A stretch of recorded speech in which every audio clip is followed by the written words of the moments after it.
Hello guys, আশা করি সবাই ভালো আছেন, সুস্থ আছেন।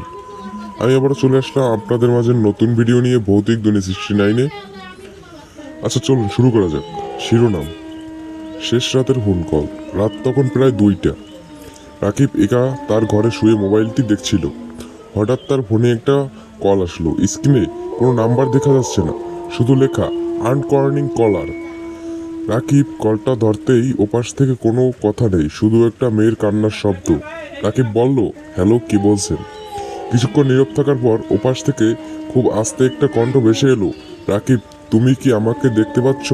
রাকিব অবাক হয়ে বলল, আপনি কে?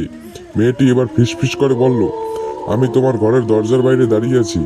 রাকিবের বুকটা কেঁপে উঠল। সে ধীরে ধীরে দরজার দিকে তাকালো। দরজা বন্ধ, কিন্তু দরজার নিচ দিয়ে একটা মানুষের ছায়া দেখা যাচ্ছে। রাকিব ভয় পেয়ে বিছানার ওপার উঠে বসলো। ঠিক তখনই ফোনের ওপাশ থেকে মেয়েটি বলল, দরজা খুলবে না, কারণ আমি বাইরে নেই। রাকিবের শরীর ঠান্ডা হয়ে গেল। তাহলে আপনি কোথায়? কয়েক সেকেন্ড চুপ থাকার পর মেয়েটি উত্তর দিল, আমি তোমার ঠিক পেছনে। রাকিব ধীরে ধীরে পেছনে তাকালো, কেউ নেই। সে সঙ্গে সঙ্গে ফোনটা কেটে দিল, কিন্তু ঠিক তখনই তার মোবাইলটি একটা মেসেজ এলো। মেসেজে লেখা, পেছনে তাকানোর দরকার নেই, আমি এখন তোমার সামনে।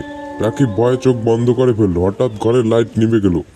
অন্ধকারের মধ্যে সে শুনতে পেল কারো পায়ের শব্দ। ধীরে ধীরে শব্দটা তার দিকে এগিয়ে আসছে। 1 পা, 2 পা, 3 পা, তারপর একদম কাছে এসে শব্দটা থেমে গেল। রাকিব চোখ খুলতেই দেখলো তার সামনে দাঁড়িয়ে আছে সেই মেয়েটা, মুখটা পুরো চুলে ঢাকা।